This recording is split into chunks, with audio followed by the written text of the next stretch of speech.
Welcome to the AlphaWarrior Show. We're excited to share diverse perspectives and expert insights with you. Please note that the views and information expressed by our guests are their own and do not necessarily reflect those of the AlphaWarrior Show, its management, or our partners. Each of our affiliates and sponsors and partnerships is a separate entity, and their opinions are their own. Today's content is provided for information and educational purposes and should not be taken as specific advice, whether it be financial, medical, or legal. While we strive to present accurate and useful information, we cannot guarantee its completeness or relevance to your specific situation. We provide all information as is and encourage you to consult with a professional advisor to address your specific individual needs. Your use of any information from this broadcast is entirely at your own risk. By listening further, you agree to identify and protect the AlphaWarrior Show and its associates from any claims or damages arising from your use of this broadcast content. Changes to this disclaimer may be made at any time and will be done effectively immediately upon posting or broadcasting. Thank you for tuning in, and we hope you find the episode both informative and thought-provoking. Listener discretion is advised.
Welcome to the next generation of warfare, psychological warfare. In modern conflict, the mind is a potent weapon. Discover General Michael T. Flynn's groundbreaking guide, The Citizen's Guide to Fifth Generation Warfare. Unlock tactics, strategies, and the mindset to navigate this cognitive battlefield that we all find ourselves in. Equip yourself against manipulation and emerge unscathed. Unleash your potential. Order now.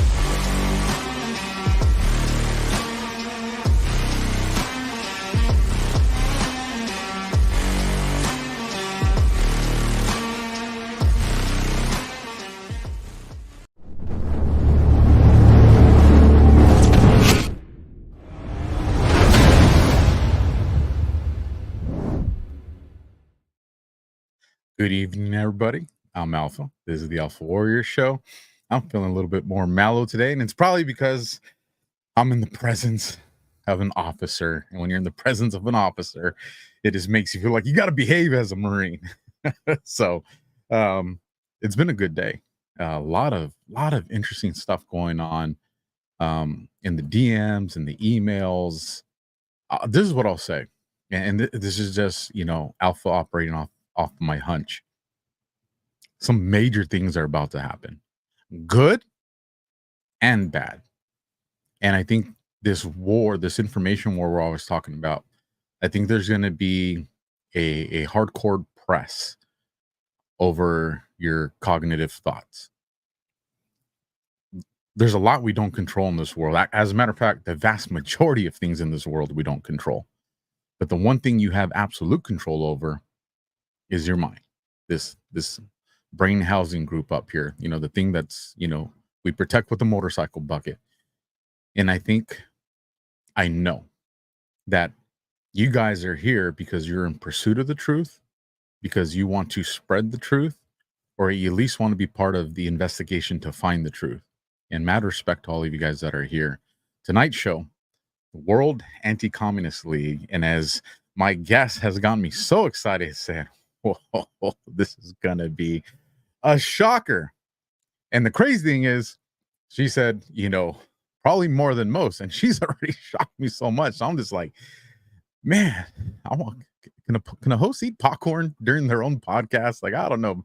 Maybe I'll change the rules.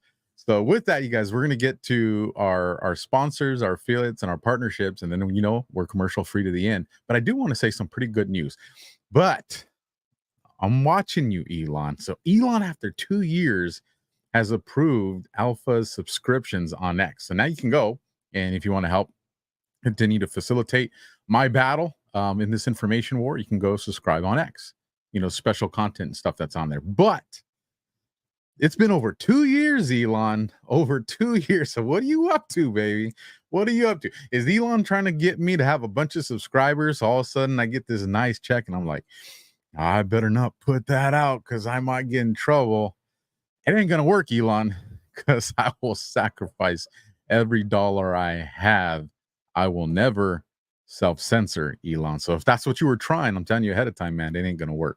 So with that, you guys, let's get into these sponsorships and affiliates, because I know you guys are ready to rock and roll. And if you're new to the show, appreciate you being here. Do us a solid. Hit that thumbs up. Hit that share. Like and subscribe. My Rumble content is absolutely free. And shout out to those of you watching on X as well.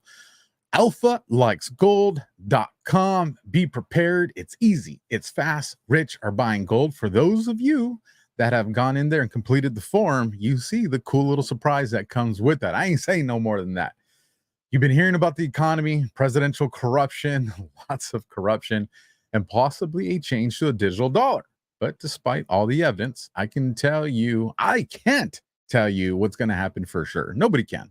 So what you do about it is up to you. That's your business 100%. But when it comes to your money, you should understand at least what's at stake. So that's why I've partnered with Goldco, because I know this can possibly help at a time like this. So go to AlphaLikesGold.com to get your free gold and silver kit, which shows you how to get into precious metals tax-free and penalty-free, even if your money is still in a retirement account, like an IRA or a 401k. And you may already qualify to get up to $10,000 in free silver. You've seen the writing on the wall. So go to AlphaLikesGold.com to get your free gold and silver kit, because this is about taking back control of your privacy and our freedom. I can't predict the future, but I can certainly prepare for it, and you should be prepared for it too. So once again, go to AlphaLikesGold to get your free 2024 gold and silver kit now, and there might be a little surprise that's in the waiting for you guys. Another great patriot, Mike Lindell. Listen, you guys, another box store has canceled this man. So just consider that when you hear this ad, and we'll be back in a few minutes. Like I said, commercial free. You ask and we listen. We're finally bringing the most requested offer ever. Get the queen size premium MyPillow, now only $19.98. MyPillow is made with patented adjustable fill. It adjusts to your exact individual needs regardless of your sleep position. It helps keep your neck aligned and holds its shape all night long so you get the best sleep of your life. But that's not all. Get our 6-piece kitchen or bath towel sets, only $25. Our brand new mattress topper as low as $69.98. Get our famous MyPillow bed sheets for as low as $25 and so much more. So go to MyPillow.com or call the number on your screen. Use your promo code to get huge discounts on all MyPillow products, including the premium queen-size MyPillow, only $19.98. That's the lowest price ever. Don't delay, order today. From all of us here at MyPillow, thanks America! Science proves that a healthy immune system is the body's first defense against the smallest of ailments to the most catastrophic. Coriolus versicolor is the most sought-after, all-natural supplement for both humans and pets to help boost the immune system. There are over 400 studies worldwide on its effectiveness in humans, including Sloan Kettering Cancer Center, MD Anderson Cancer Center, and now from the University of Pennsylvania School of Veterinary Medicine. Together, we can help reverse this terrible tide now plaguing your loved ones and give them the immune-boosting supplements that they need.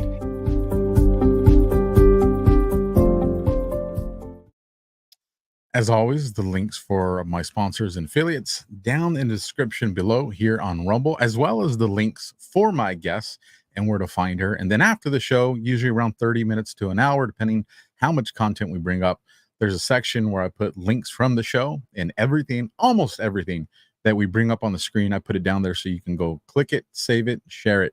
So with that, you guys, let me bring on tonight's featured guest, the Colonel. How you doing? Good. How are you? I'm good. I'm really good today, Colonel. In my mobile command post. Oh, more to come on that one. I'm so itching already, but no. This Marine's got patience, so I don't mind waiting till tomorrow. Colonel, you know what? Something really cool happened. I'm not going to go into too much details because I want to get their permission first. But one of the sponsors that I have, which is a pet club, with like the mushroom stuff and all that to help for pets. The pet club. The pet club.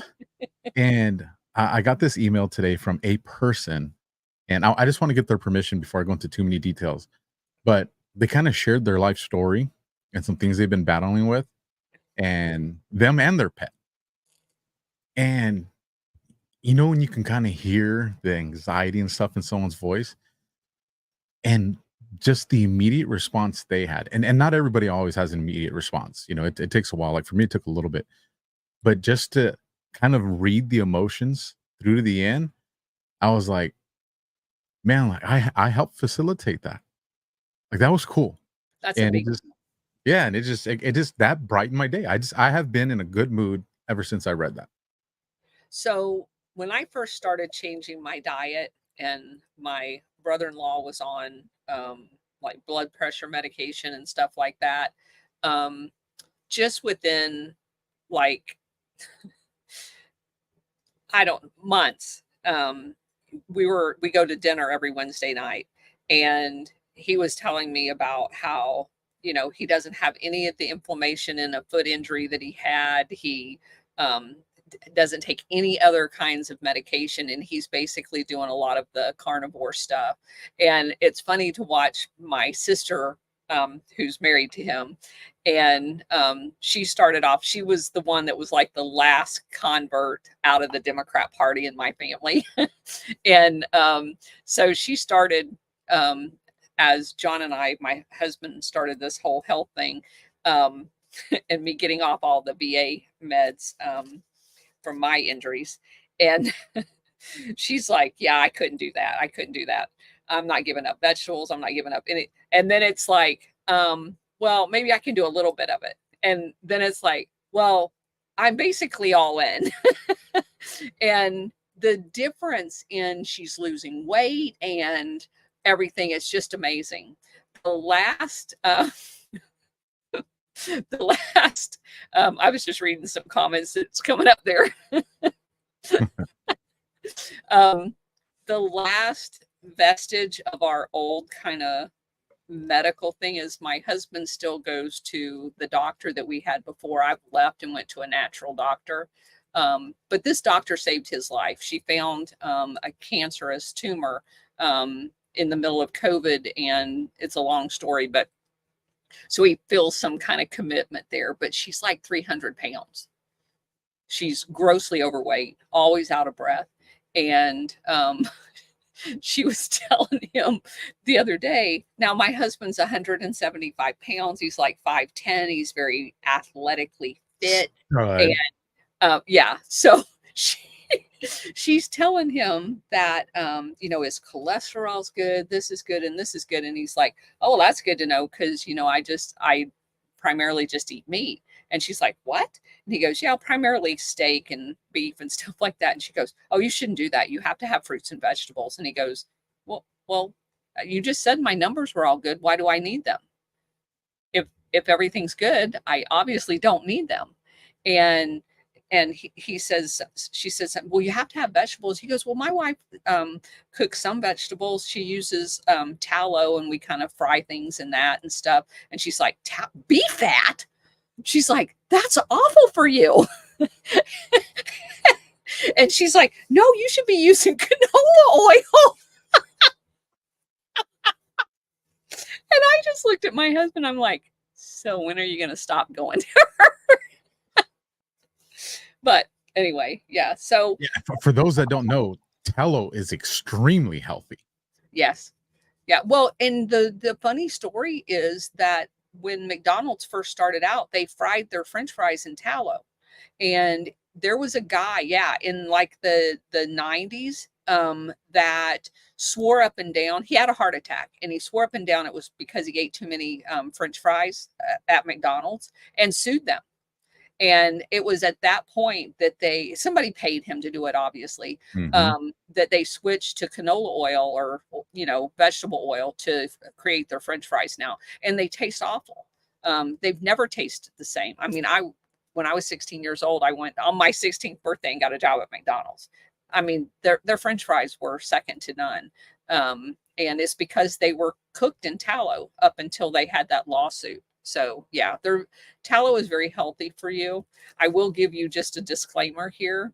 There is a such thing as Wagyu tallow as well. And if you want really like the best French fries you've ever had in your life, just slice up some potatoes and fry them in the Wagyu tallow. But I would caution you, do not use that on vegetables. It has a very distinct taste that kind of suffocates vegetables.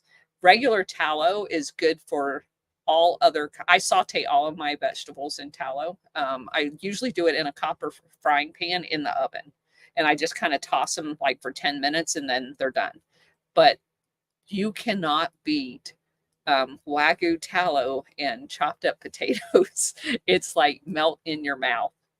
I've never tried the Wagyu one, but it's a little stronger. But the taste is amazing when you do the French fries in it. This is what I'll tell everybody. Not medical advice. All right. Got to show you that because of the disclaimer. If you know what, first of all, y'all haven't talked about the disclaimers that I got down in the description. All right. That last one is funny as hell, and it ain't getting recognition. So sometime tonight, y'all need to take a minute and go and read the disclaimers that I had. It was my way of just kind of talking smack to the industry. But you guys, seriously, if you have seed oils that you're cooking with, just, go pause right now and go grab it and throw it in the trash. That stuff is poison. So when I figured that out, Brian Cates and I have been doing this kind of back and forth of sharing this, he sent me a video of the seed oil, and it had all of the petroleum factories. So if you've ever been through like Houston, Texas, or any of the places where they actually process oil and refine it, like a oil refinery, that's what they use to do your vegetable oil in. It is an oil refinery. They take seeds and refine them. There's 3 heating processes. The third heating process, because the second heating process makes it rancid and it's poison. So they have to put a third one in that basically sanitizes it and makes it non-poisonous, which also makes it inert, which means your body cannot process it. So it absorbs it into your body, which then clogs your liver, your thyroid, your pineal gland, and all of that stuff. Seed oil is absolutely the worst thing that you could ever put in your body. It is poisonous. And it just basically makes your body stop functioning normally. And so I was watching this and I'm like, oh shit. So I go in my cabinet and I'm like, I've got to get rid of everything that's got seed oil in it. 2 freaking garbage bags, like the construction black garbage bags full of crap out of the motorhome and out of my house. 2 large garbage bags, every salad dressing, so 2 months later, true story. I'm thinking I've done so good. I've got all this crap out of my body. I'm sitting on the couch. I love dried and dehydrated fruit. I love it. Like the mangoes. I found some organic mangoes and I just absolutely love eating those. I'm eating cranberries. And for some stupid reason, I have the bag laying there and I glance over and I'm going, son of a bitch, it has canola oil on them. They used the canola oil to get them to not stick to each other. And I screamed at my husband. I'm like, the freaking cranberries has canola oil on them. I can't believe it. So yeah, I had to throw them out too. They've been trying to poison us for so freaking long. Well, and if you've lived overseas, you know the difference between everything that you eat here, all of the American brands like Fanta soda, Coca-Cola, PepsiCo, all of that stuff overseas tastes completely different than what it does here because they mandate you only use real stuff over there. Well, here's another crazy thing, and then we'll get to the show after this for you smokers out there. So when we went to Iraq, listen, don't judge me. And I appreciate the Rumble Rants. I see them coming in, and we're going to do those towards the end of the show. So I get you guys all together, and I love seeing the people that are always here. Thank you very much. But it was either you smoke or you do working parties, right? So it's just like, well, give me one of them death sticks I could put between my fingers, right? While I'm out in Iraq. Well, you run out of the supply from the American cigarettes right away. And then in the beginning of the war, it's, logistics and mail call took several months. So we had to start buying from the locals. Well, the local cigarettes have stains on them. And at first you think, oh, it's because these are bad. These must be the bad ones. And what you realize is, no, this is what a cigarette looks like when it doesn't have all the extra poisons and things to preserve it and all that. And it's just like, oh my gosh. Tell you guys, get healthy. You'll love life. You breathe better. You'll be happy when you put your shoes on. You're not like, that's going to make you feel better, right? So with that, now that we had some healthy conversation, Colonel. Okay.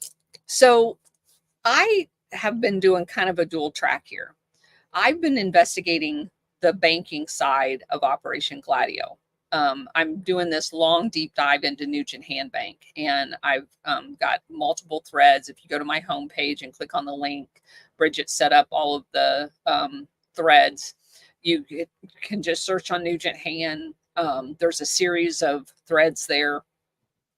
It's a crazy story about a bank that was set up in Australia that basically was facilitating money laundering out of the Golden Triangle. And if you look at Australia, you quickly see that it's kind of geographically close to Indonesia. And we think of Australia as kind of out in the middle of an ocean. It's actually very close to all of the Golden Triangle. It was the perfect place to have a Western friendly country host a bank to do all the money laundering in, right? And plus it's part of the British colonial empire. So it's like the perfect place to do it. Not to mention, it has Pine Gap, which is the CIA's biggest outside the United States surveillance capability. So they can watch where all the shipping is, they can make sure everything's safe, and they can do whatever. All right. So Nugent Hand is very fascinating to me. So I bought a book that is kind of a deep dive into BCCI, which is, we've talked about it off and on throughout this whole series.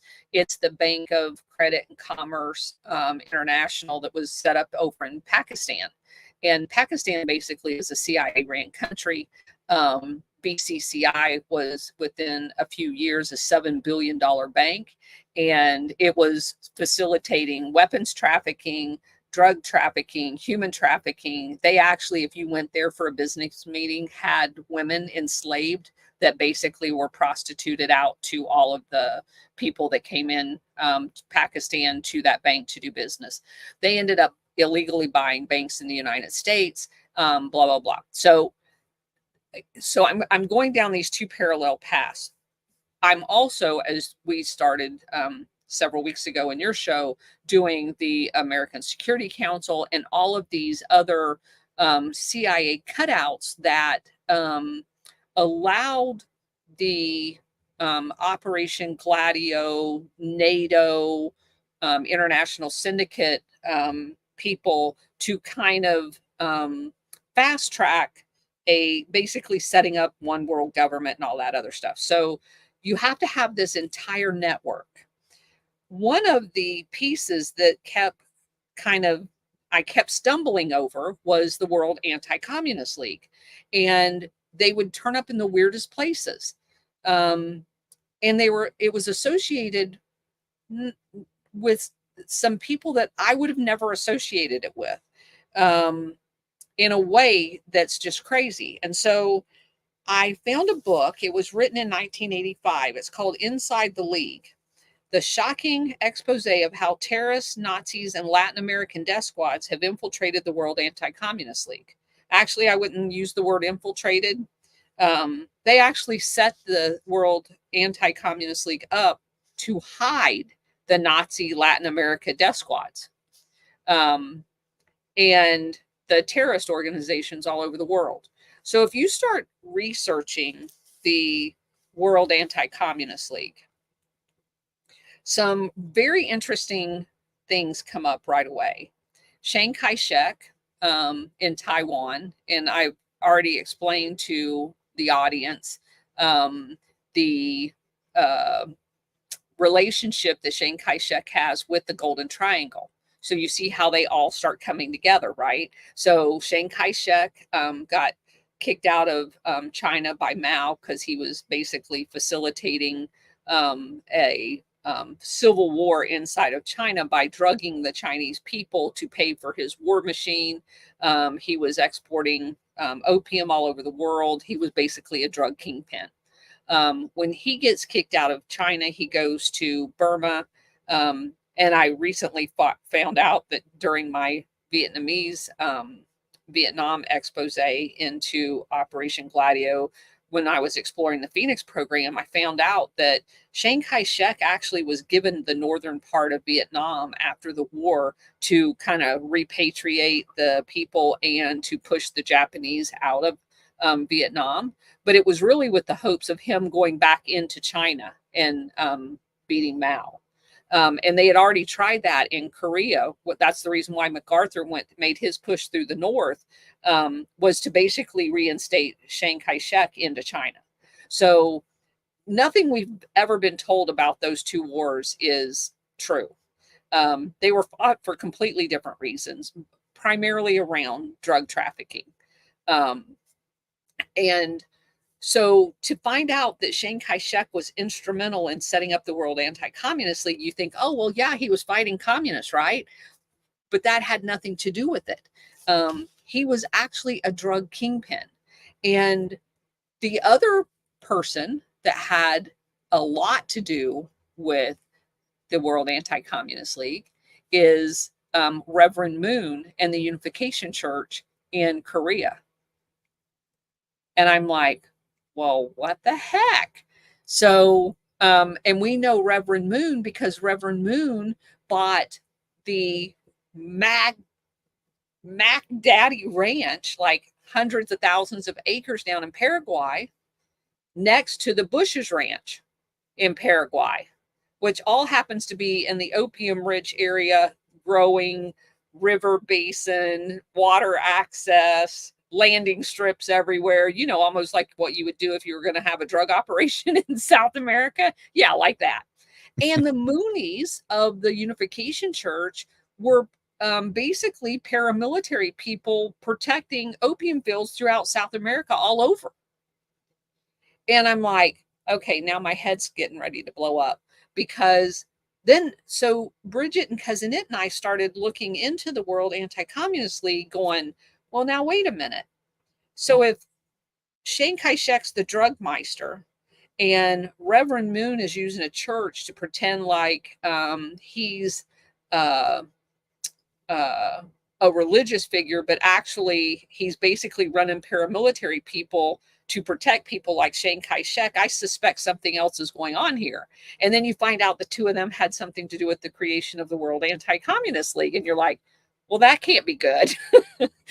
You've got the guards and the drug kingpin in an organization. So what could that be for?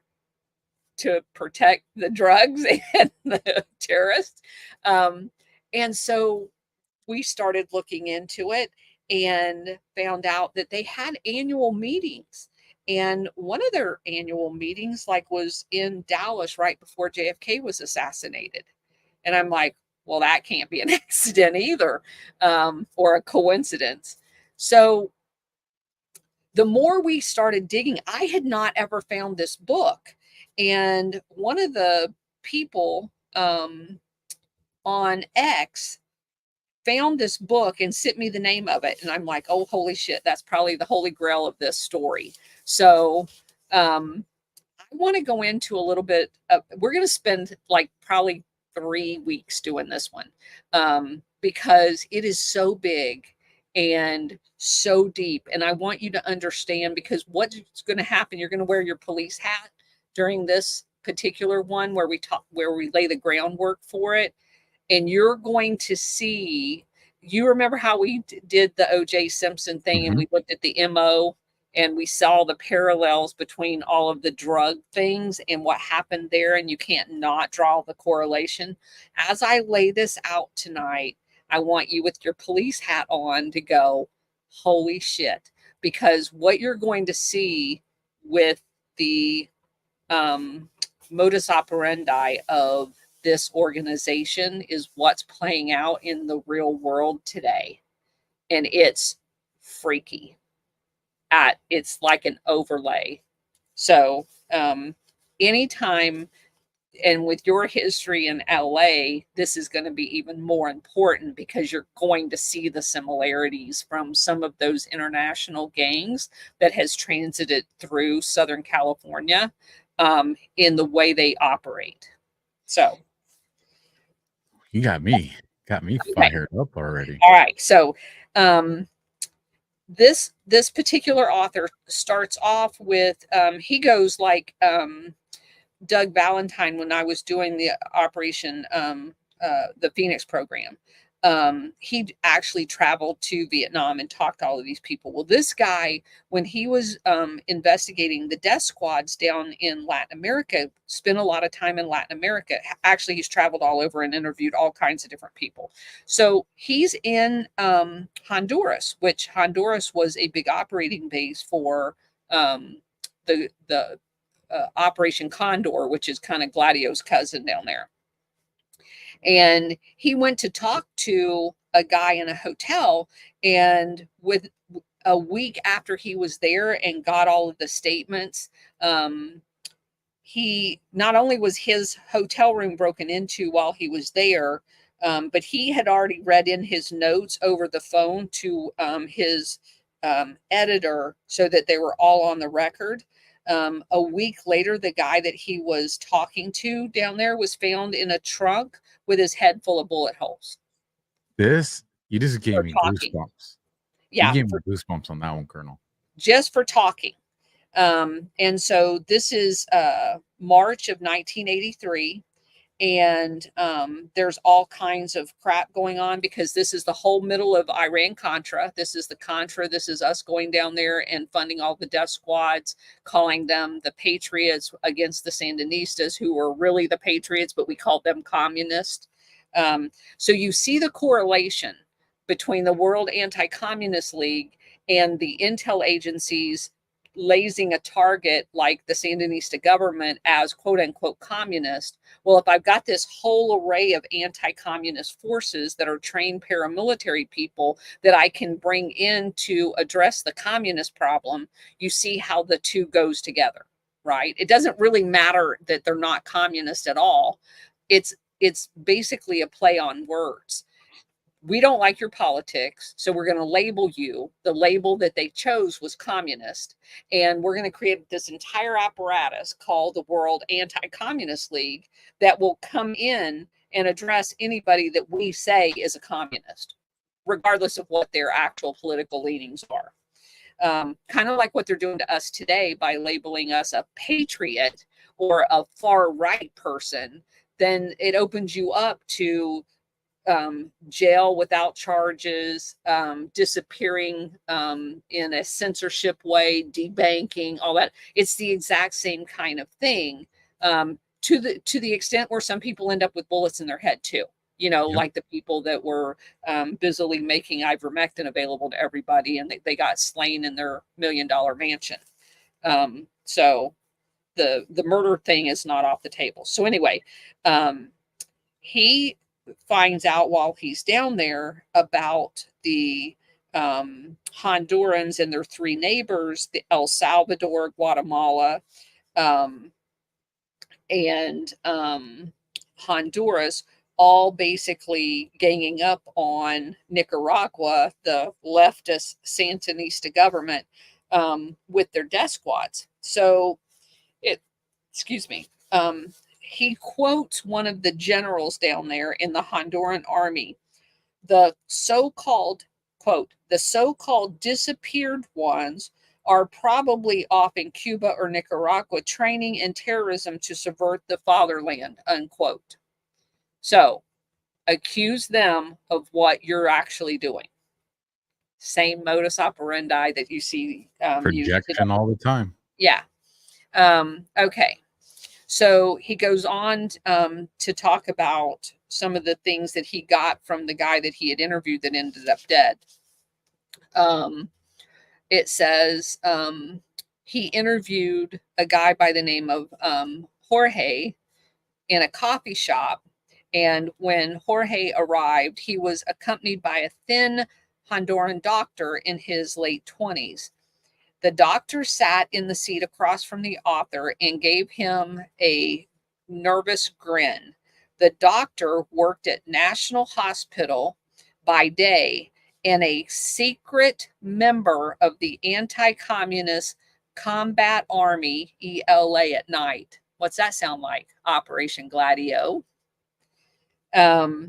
It was the first acknowledgement by a participant of the death squads that they existed in Honduras. It was formed in 1979 by 85 of us, the doctor explained, mainly graduate students in law, pharmaceutical, psychology, engineering, and medical facilities at the National University.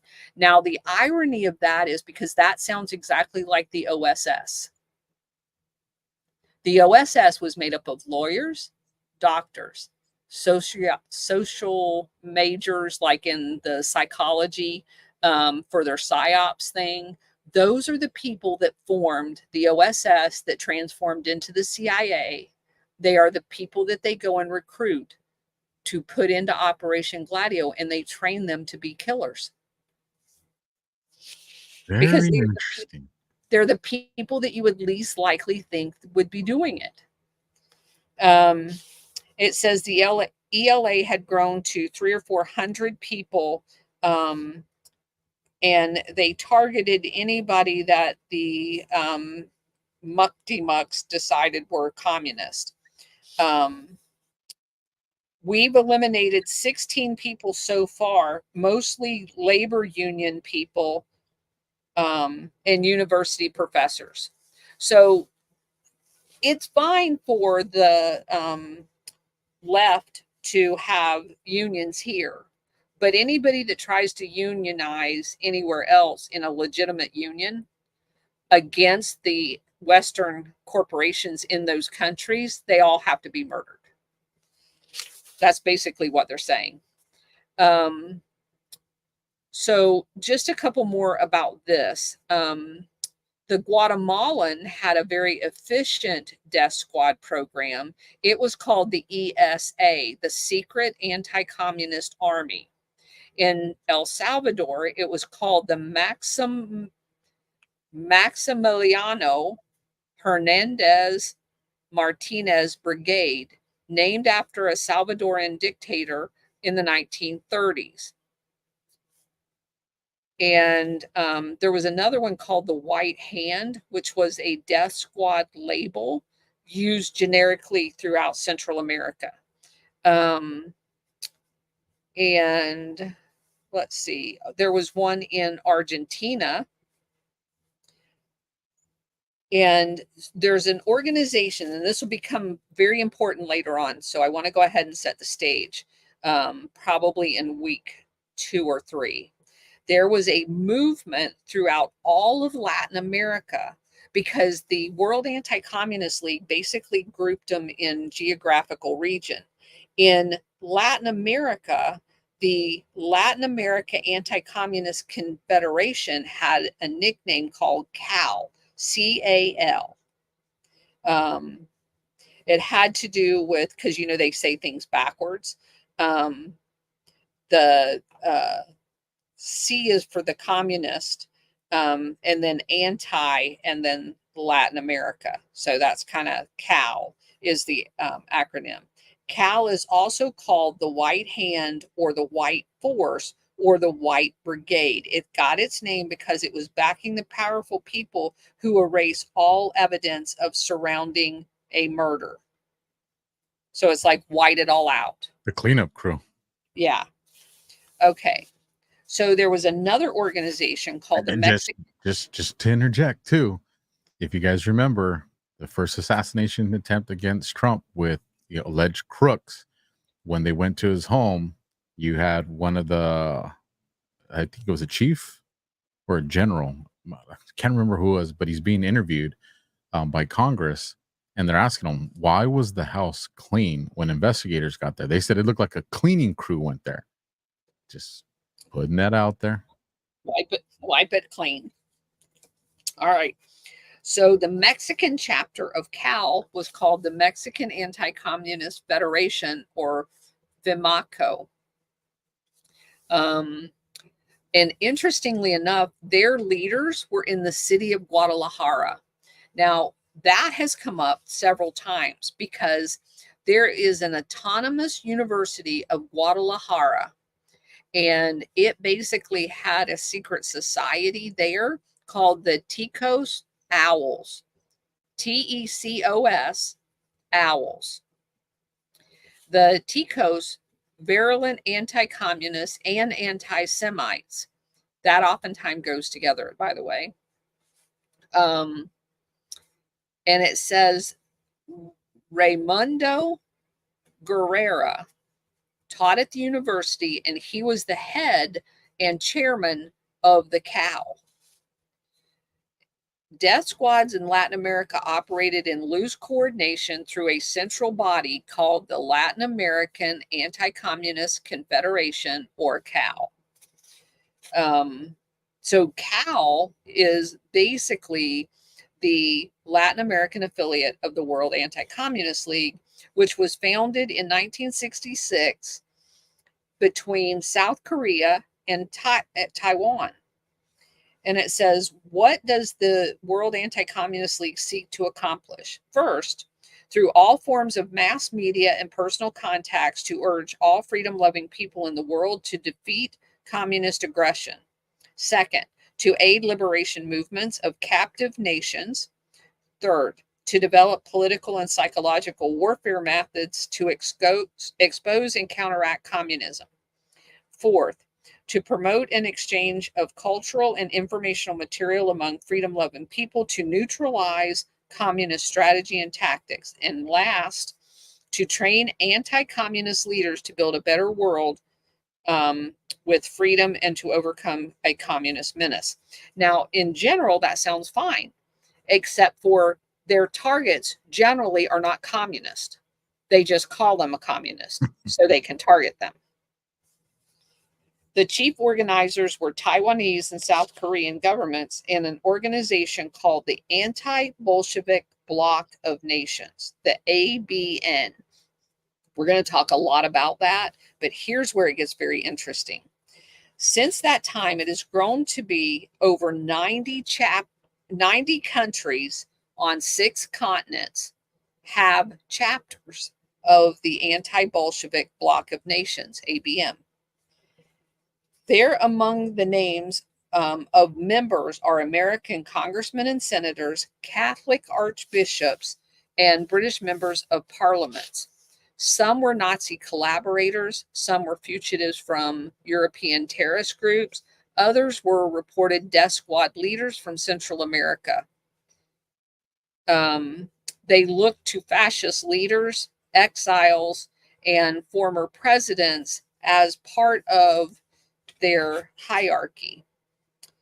From this guy's 2-year effort into investigating this organization to create this book, he says that he found that the people that were inside the World Anti-Communist League collaborated with Nazis during World War II in killing their own countrymen, and basically grouped together after World War II to sustain or to start the Fourth Reich in a world international fascism movement through the use of unconventional warfare, terrorism, subversion, guerrilla warfare, covert non-military activities such as sabotage, economic warfare, support to resistance group, black and gray psychological operations, disinformation activities, and political warfare. Does that knock your socks off? This is crazy, and I brought up their logo right here to just kind of show everybody, and I don't know why. You know, when you see something, you're like, "What does that remind me of?" So I don't know if the people in the chat can help, but just something about that logo. I don't know if it's the way they made the hands look like an S with the sword. I don't know. Just something's interesting there. But then even go ahead, please, Colonel. Well, you've got the dagger, which is Operation Gladio, right? Mm-hmm. And you've got an S with the chain. So they basically modeled themselves after the SS, the German SS. And we're going to get into that if we get that far tonight. They have modeled themselves after the German SS. And I can't wait till you get there, because even when I was scrolling through here, it even says here, well, one, I found it interesting. Part of the background included the Organization of Ukrainian Nationalists. And we're going to get there. And the SS. Because Ledbed, Bandera, all of them guys are all part of this, which tells me that the World Anti-Communist League is kind of the backbone of this entire thing. Before we go too far from it, I just want to read one paragraph of this group that you brought up, and this is a CIA declassified document, you guys. And right here, it's titled "Links Reported Among Latin Death Squads." But this part over here, I can't highlight it, but it says the overall umbrella group for the Death Squad network is CAL, Latin American Anti-Communist Confederation, based in Mexico. CAL is our political front, said El Lobo. We are all La Mano Blanco. So these things you're talking about, and here it is in a CIA declassified document. And like I said, these links will be down there if you guys want to read the entire thing later. And what's the I know Blanco is white. What's the other part of that? Mono is hand. So the white hand. Yep. Okay. So here's another interesting thing. He says, at the same time that there were those who had the ability and the self-interest to assist him in writing this, the Anti-Definition League of B'nai B'rith, which had the first opportunity to denounce the anti-Semitic elements of the Latin American Anti-Communist Confederation, inexplicably declined to help in any way help this author research this book. Now, I find that extremely interesting given the fact that you have a Jewish president of Ukraine, and we're going to just blast Ukraine's entire, the OUN, the Azov Battalion, the Right Sector, all of it Nazi inspired, with Jewish people living all over. Oleg Deripaska, all of those guys are part of the, what's the other guy's name? Ihor Kolomoisky. All of those people are Jewish, to include Zelensky, and yet their embrace of Nazism defies logic in most people's minds. So it defies logic when we apply it the way we were taught. Correct. But if Correct. you're paying attention to Operation Gladio, you're like, I know exactly why it's like that. Correct. That's exactly right. So the irony of receiving information on Nazi war criminals and failing to have the assistance of any Jewish organization in the United States in researching this book basically blew the author's mind. Okay, so and according to the correspondence he found, the FBI had a 107-page file on the World Anti-Communist League, but during a FOIA, they furnished 43 pages of it, and basically had blacked out most of what they had provided. So so obviously they know what it is and what it's doing, and they just don't want you to know. But now we're all going to know, because we're going to blast this everywhere. Okay. So this part starts with him going back into the 1970s. And there was, and this just blew my mind too. Okay. So I need to remind everybody where we started with this.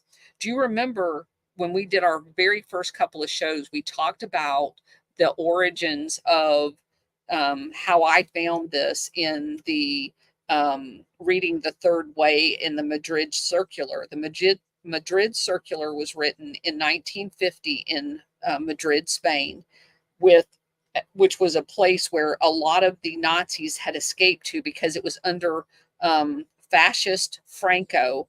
And it was like a safe haven for all of the fascists to collaborate on what the world plan was going to be moving forward. And that's when some of them went to Argentina, some of them went to the United States, some of them went back to Germany, blah, blah, blah.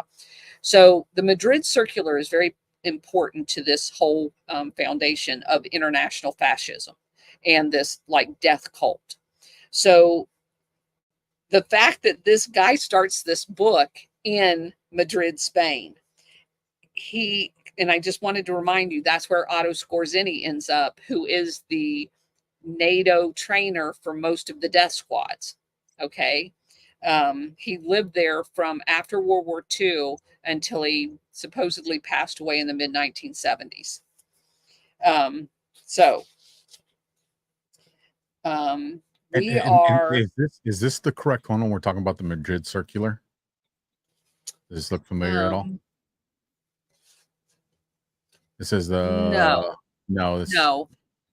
Yeah. So that is a group of the people that were involved in. They called themselves a circle with Otto Skorzeny, and so I believe these are the people that did it.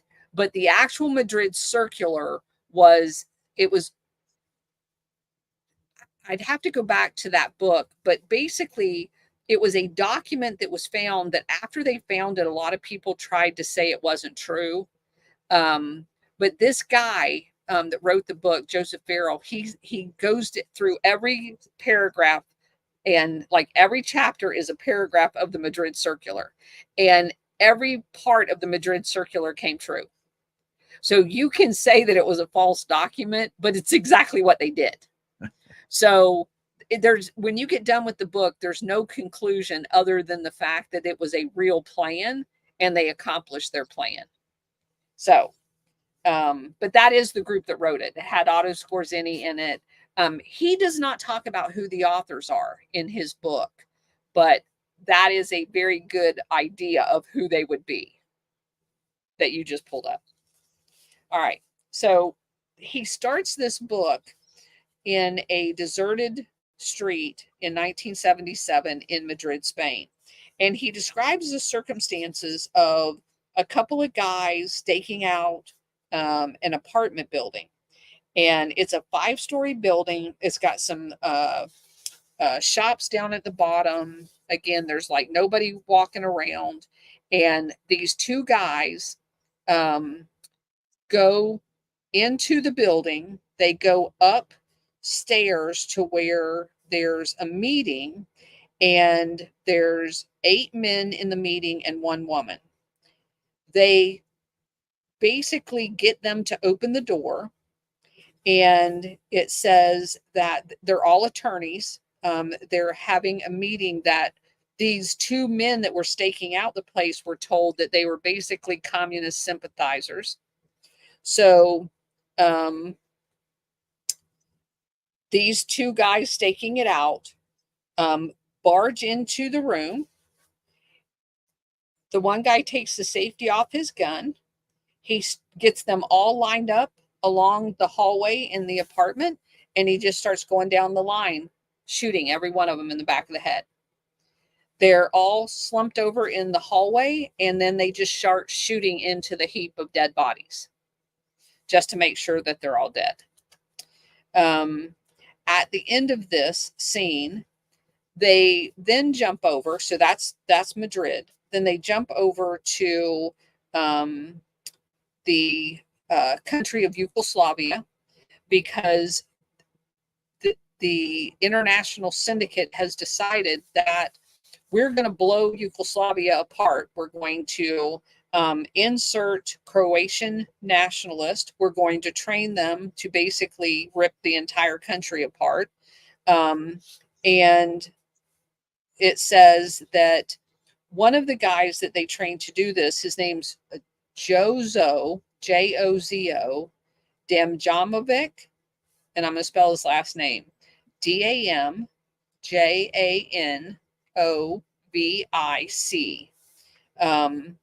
He basically is a fanatical Croatian nationalist, and he is going to destroy, his mission is to destroy the Tito government in Yugoslavia.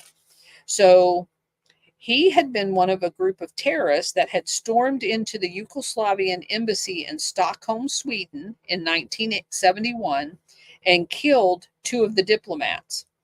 After he served just a very brief jail sentence, other Croatian terrorists had hijacked a plane. Damjanovic and his cohorts had gone underground to Spain.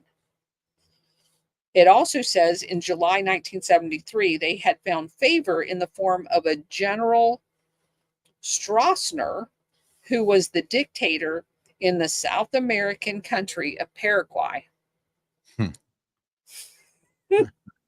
So you see how they're all wrapped around. So the guy that's the CIA installed dictator in Paraguay, who facilitates the purchase of the Unification Church's mega ranch in the north to run drugs in, and he facilitates the later on the purchase from the Bush family of a 100,000 acre ranch in North Paraguay. This same guy is going to be hiding the paramilitary Gladio operators operating in Europe. And when they need to flee the European area, a lot of them are going to end up in Paraguay. What was his first name again? The general? Yes. Alfredo, Alfredo Stroessner, Stroessner. So it says when Stroessner was in West Germany visiting his ancestral home, he was contacted by several of these Croatian fugitives, and the Paraguayan dictator offered them safe asylum. And he was a longtime guardian of both Nazis and death squad terrorists.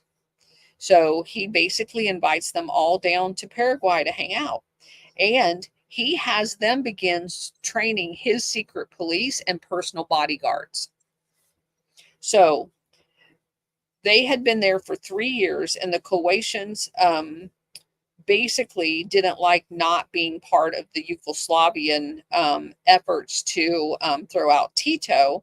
But as international fugitives, they couldn't risk going back to Europe. So in 1976, they decided to strike locally, and the new Yugoslavian ambassador to Paraguay seemed to be a good target. Jozo Damovic was waiting on a street corner in Asuncion, the capital of Paraguay, on June 15th, 1976, when a black limousine pulled up, and Carlos Abdola, the new Uruguayan ambassador to Paraguay, looked out the window of his limousine at the main shopping street of the capital. He was just getting used to Paraguay. He was basically saying that Paraguay was like the redneck version of Uruguay, that was kind of like slums and not that big of a deal. He still considered a very safe assignment, virtually no crime in Paraguay because of the dictator. Paraguay was struggling, and they had a huge smuggling and black market of all kinds of illegal goods that you can imagine. So Carlos Abdola, stepping from the car, was probably more surprised that day than frightened by a young man who steps towards him, raises a pistol, and screams, "Freedom for Croatia," before he blew the ambassador away. Okay, so then they fast forward to Bernardo Leighton and his wife Anna, who took a taxi in Rome. They were fugitives from Pinochet's Chile. They had to flee Chile because they were part of the Allende government, and they decided to move to Rome. And they were basically gunned down on a street in Rome, Italy. The guy that shot them put a gun to the back of the previous Allende official's head. He didn't end up dying. They also shot his wife, who also didn't end up dying, but she was basically paralyzed for the rest of her life.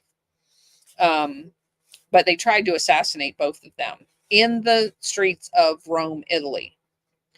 And that was in 75. So then in 1979, we fast forward to a guy by the name of Manuel Colom, Colom, Arguata,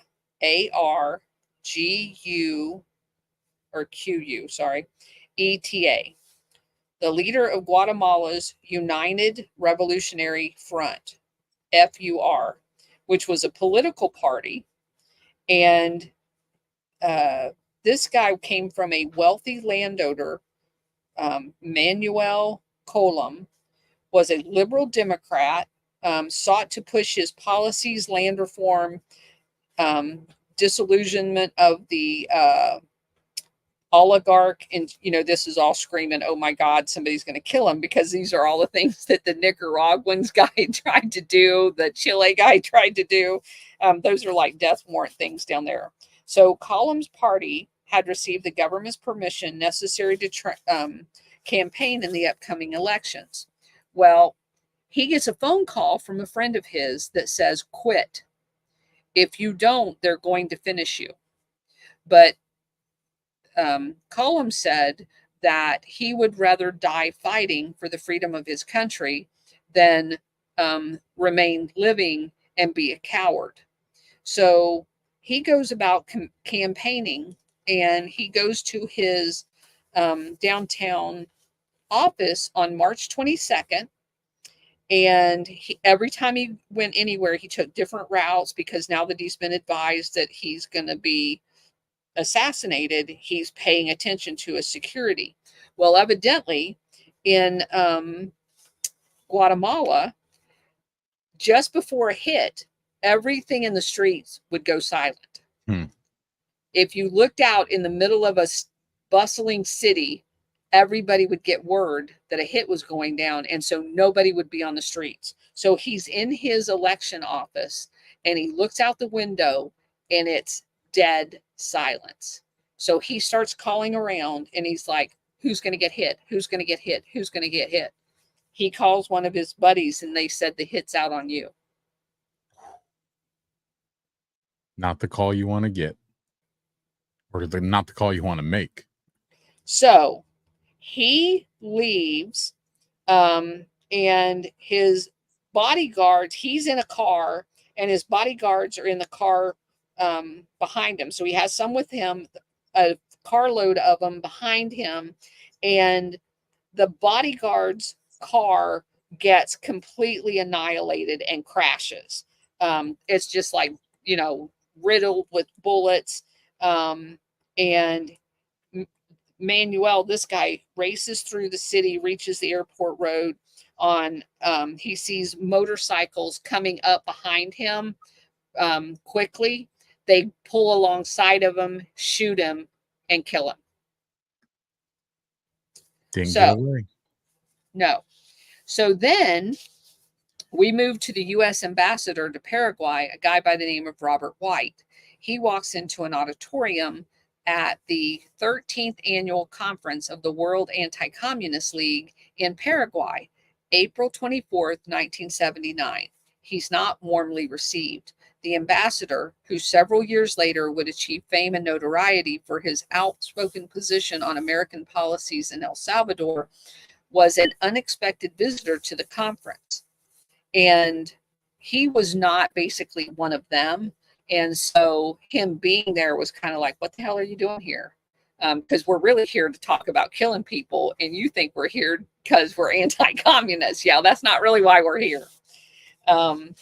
So it says the problem with him being there is all of the people that I just mentioned that killed the lawyers, all 9 of them, or the 8 lawyers and the woman lined up in that place.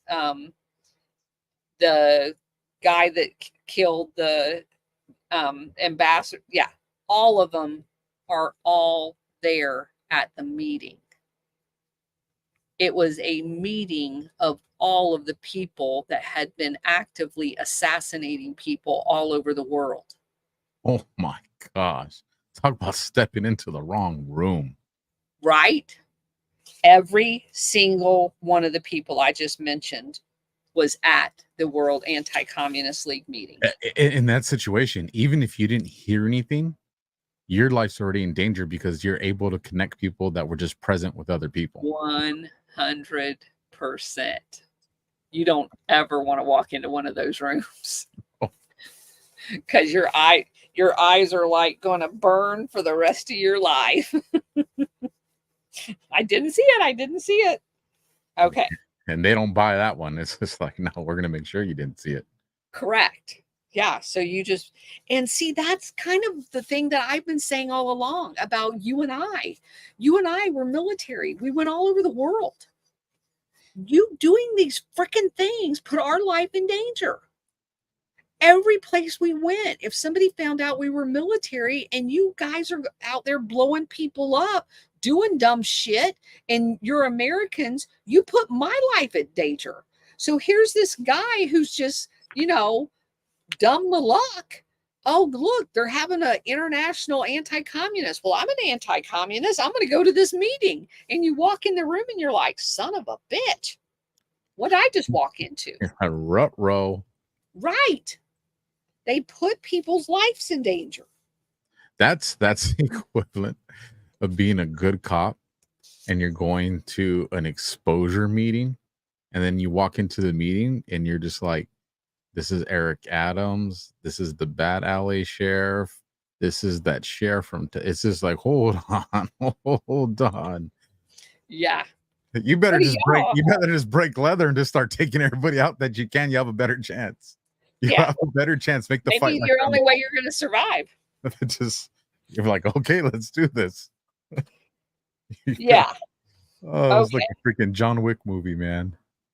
All right. So we move on to the author goes to Philadelphia to interview an 80-year-old immigrant who had immigrated to America, and he walks into this guy's room, and the guy's name, they call him Janos, Janos.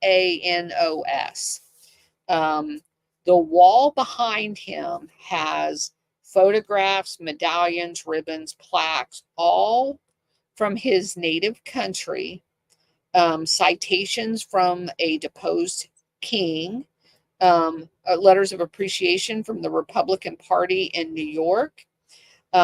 There's even a letter signed by Chiang Kai-shek. Oh shit!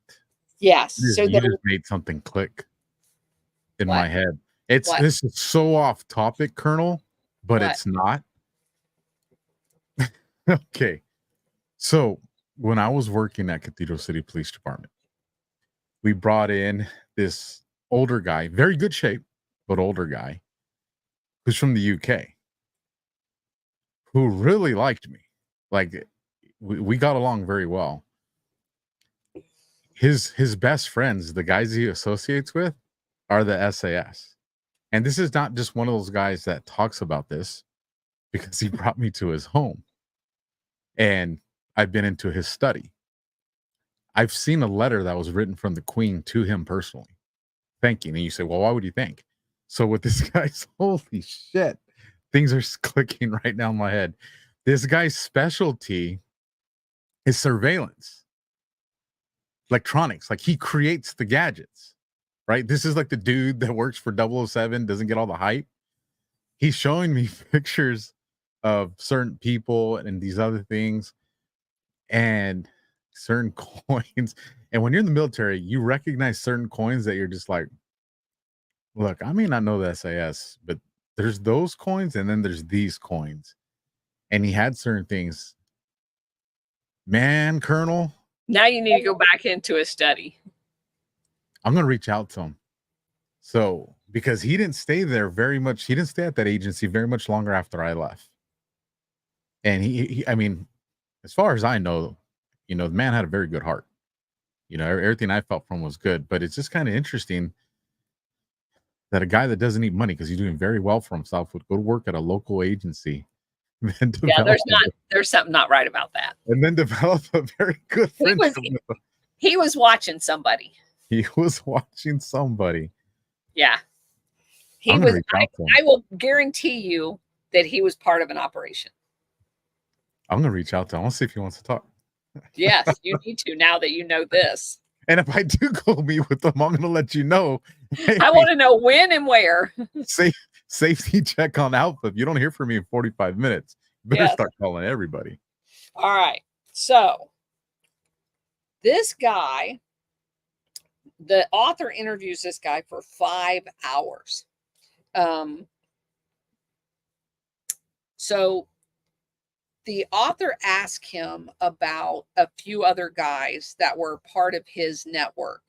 One of the guys is named Cirilo Ciunto, and I'll spell his last name, Ciunto. Sorry. Ciunto. And another guy that was in his network, and this was the name you're going to want to remember, Yaroslav Stetsko, Stetsko. And I know if Liza's watching, Cousin It's watching, she's going, oh my God. That's one of her nemesis is like I have Lyman Lemonsker. She has Stetsko. Stetsko, Janos said, was aloof not arrogant, but he always looked angry. Another one of his acquaintance is a guy by the name of Stefan Heffer. And every time I see this word, my brain says Stefan Halper, the guy that was in the Department of Defense Office of Net Assessments, that was the guy that helped them try to take Trump down during the Russian bullshit. But let me spell his name: Stejpan, and his last name is Heffer, Heffer. So when the author mentioned that guy's name, he gets up and is like walking around very excited, waving his hands, because that guy was a really big deal. Janos was himself a Nazi war criminal. The friends that he mentioned, all of those names, Shiantu, Stetsko, and Heffer, were all also Nazi war criminals. And it says they were involved in 3 different genocide programs, one in Romania, one in Ukraine, and one in Croatia, that exterminated at least 2 million people. They are all part of the World Anti-Communist League. Jesus. The League, again, was founded in 1966, and it became the PR relations arm of the governments of Taiwan and South Korea. It had long since grown to be far more important, an instrument for the practice of unconventional warfare, assassinations, death squads, sabotage throughout the world. There's nothing new about the World Anti-Communist League. Its stated purpose was to provide a unified front against communism post-Hitler. And what's interesting to me about this is, there's a word for this, it just escaped me. When you, let's just say that you're a normal person, not a fascist, a normal person, and you believe that communism is a bad alternative economically to, let's just say, a republic. At what extent are you willing to go to not allow another form of an economy in a foreign country to exist? So, in other words, if it was just an economic question, not a slaughter question, just an economic question, at what point are you in the right of attacking another country's economic system? At what point do you killing them so they don't kill their own people? Where's your line? Where are you allowed to go tell another country what they're allowed to do with their economic system or with their population outside of your own country? You know what I'm saying? And at what point do you become the bad guy when you're doing to them what you claim they're doing to their own people, but you're doing it more? So if they kill 2 million people and you kill 6 million of them to stop them from killing the 2 million, but you're not killing the people that are in charge, you're killing the innocent civilians. So you're no better off than they are. You're worse. And in many ways, you are much worse. Right? And that's the problem with this, is when you zoom out to the 30,000 foot look, it's like a death cult of people, because they never go after the leaders. They're killing women and children and old people, primarily, innocent civilians. They're not attacking a military target. And that, to me, is what puts it in the crimes of humanity realm, is because none of this is about the attacking of a military target. It's not decapitating the leadership, because they never do that. It's almost as if somebody, and we know that it's true, has said, we're going to get rid of 7 of the 8 billion people on the earth, and let's figure out a way to do it. And this is one of the ways, is creating these death squads and just massacring millions and millions and millions of people. That was one of the first things that kind of popped in my mind right now as you were explaining it. All you have to do is just put into place a government that's doing it on a smaller level, and then do exactly what you just said. Come in and just create more death and carnage on a larger scale in the name of trying to rid that government from doing it. Well, gosh, isn't that what they did when they created the Bolsheviks and Hitler and FDR out of the same pool of people, called the Fabian Society? It is. And I'm just going to go there, and some people may call it a stretch, but almost seems like a reason to create a group named Hamas. Well, Hamas is a small facet in a big wheel. You know, it's a spoke of the Gladio things. Hamas was created to attack the PLO, because the PLO was a legitimate organization questioning the right of Israel to even exist, because they had taken the land from the Palestinians. So the PLO actually had a legitimate argument. So if I can create a terrorist organization to attack the PLO, and oh, by the way, then I can use it to attack my own people whenever I want to domestically control my own people. That's the classic definition of Operation Gladio. Yep. It's the gift that keeps giving via terrorism. And isn't there a connection between the PLO and Russia? Well, I mean, it depends on what you're calling a connection. What oftentimes has happened in these, just like with Lumumba, right? There's actually a Lumumba University named after him in Russia now.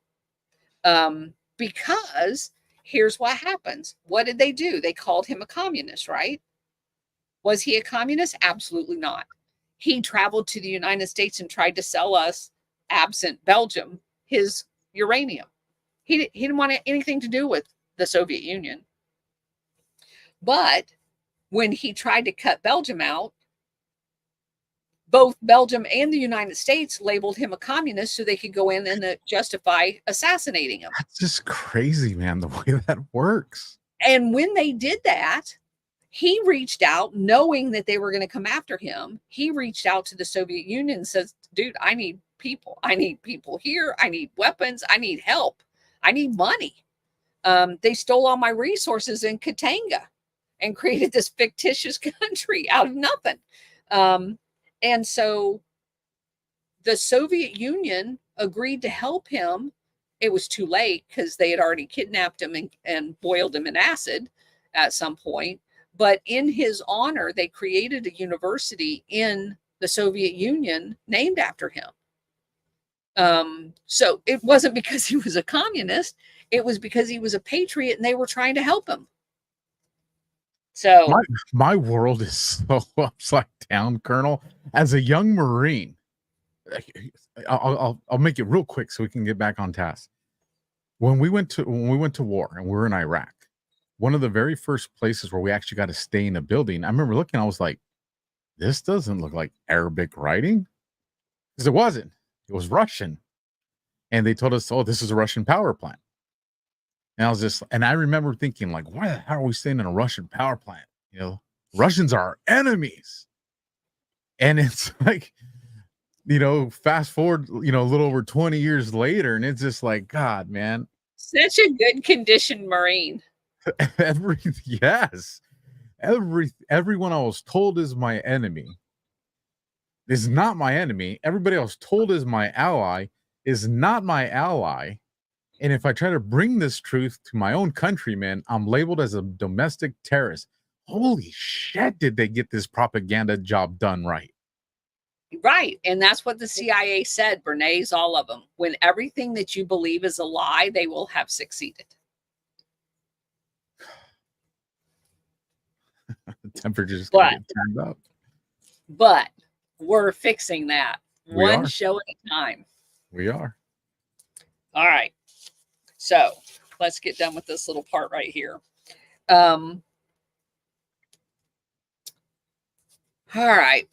The World Anti-Communist League hadn't merely borrowed these concepts or tactics from the Nazis. It had incorporated the Nazis themselves into the World Anti-Communist League. Their use of warfare in the streets, ghettos, the concentration camps, everything. And by ghettos, that doesn't translate well into our use of the word ghettos.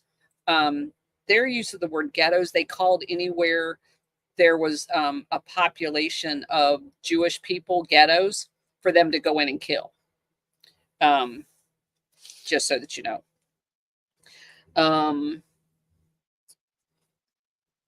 Okay, so it says, when most of the people think of Nazis, two images are evoked. One of aging war criminals like Mengele and Klaus Barbie, fighting in a frightened obscurity somewhere frightened in a obscurity somewhere in South America, or a disenfranchised bunch of youths that are brown shirt jackboots vandalizing synagogues. There's also a third type. They basically march through city streets. The third type of Nazis, who are far more powerful, public, and dangerous than the other two combined. They're Croatians, Slovaks, Ukrainians, Latvians, who carried out the German-dictated massacres, who never faced a Nuremberg, and who all joined the World Anti-Communist League. The participation of these Eastern Europeans in the Holocaust remain one of the least told stories in modern history. The reason for this is simple. Many of them were recruited by the Americans and British intel, brought into the United States and Canada, allowed to rise to prominent positions in their immigrant communities, and ultimately to revise our history about what happened. Today, their rhetoric is different. They no longer talk very much about the communist and Jewish and Freemasonry conspiracies. For now, they have decided to be discreet.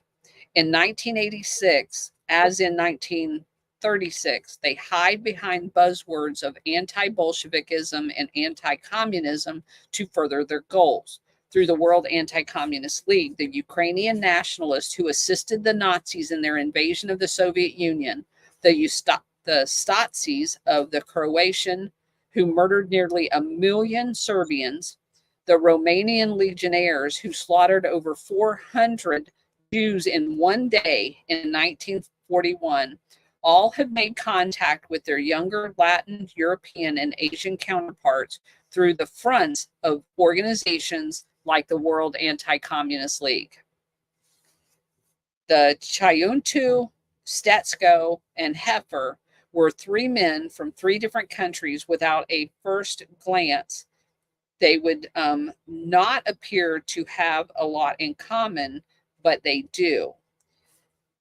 Chayuntu and his was a refugee from Romania, and he worked in a steel mill in Canada that was just across the river from Detroit. And he was a regular member of the Romanian Orthodox Church in Detroit. The retired Chayuntu now spends his days in an apartment building in Windsor, Canada. Wait till you find out what he did. And the fact that he just roams around Canada and Detroit, coming back and forth, working in a steel mill in Detroit, it'll blow your mind. Escaping the repression and Stalinist regime of the Soviet Union, a Ukrainian Stetsko formed and continues to head an organization of Eastern European exiles called the Anti-Bolshevik Bloc of Nations, ABN. Now residing in Munich, West Germany, Stetsko has, in the 80s, Stetsko's had long been active in urging American and Western European governments to take a firm stand against the Kremlin. In 1983, he met Ronald Reagan in the White House. Stefan Heffer, a Croatian lawyer who fled his homeland in 1945, resided in Argentina until he died in 1973. He, in his capacity as president of the Croatian Liberation Movement, he established ties in American conservative networks from different places with different causes. These three men united under the Nazi Collaborators Organization. All escaped the judgment of history, and all were part of an international fascist organization through front companies, intelligence agencies, and churches. That part's fascinating too. All joined the World Anti-Communist League. Today in the US, Canada, South America, Western Europe, there exists a network known as the League of Archangel Michael. League of Archangel Michael, also called the Iron Guard. The Legion is composed of Romanian immigrants and their children, calling themselves Legionnaires or Gardists. They have regular meetings, and they do it under the auspices of the Roman Orthodox Church. But the League is primarily a cult of death. Today, the Legion is run by a well-guarded building in Madrid by a man named Horia, Horia, Sima, S-I-M-A. He was a chief lieutenant in North America to Shayontu.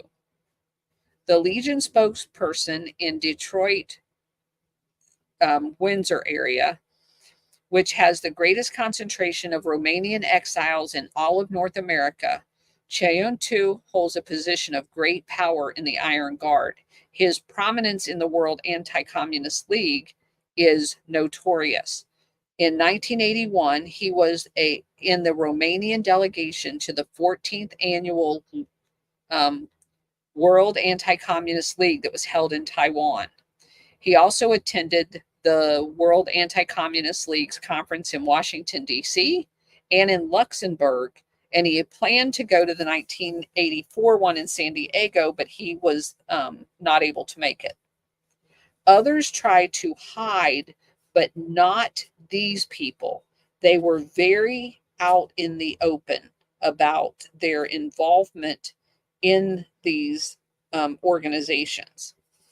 The Legion is still built around the idol worship of Corelu Calderno, who in 1927 galloped out of obscurity on a white stallion, clutching a revolver in his hand and a crucifix in the other. They called him the Legion of the Archangel Michael and was dedicated to purging Romania of Jews, foreigners, communists, and Freemasons. So that's what it's modeled after. Coldrenio urged authoritarian nationalism to implement the spiritual renaissance and purification of basically killing anybody that they decided shouldn't belong. It was a combination of mysticism and a brand of fascist Catholicism. Clad in green shirts, wearing silver crucifix, the legionnaires took blood oath to their comrades that they would commit any act, including murder, to avenge the death of a Legion member. And here's a quote that they have. This is like their little sing around the campfire song. With a smile on your lips, we look death in the eye, for we are the death team that must win or die.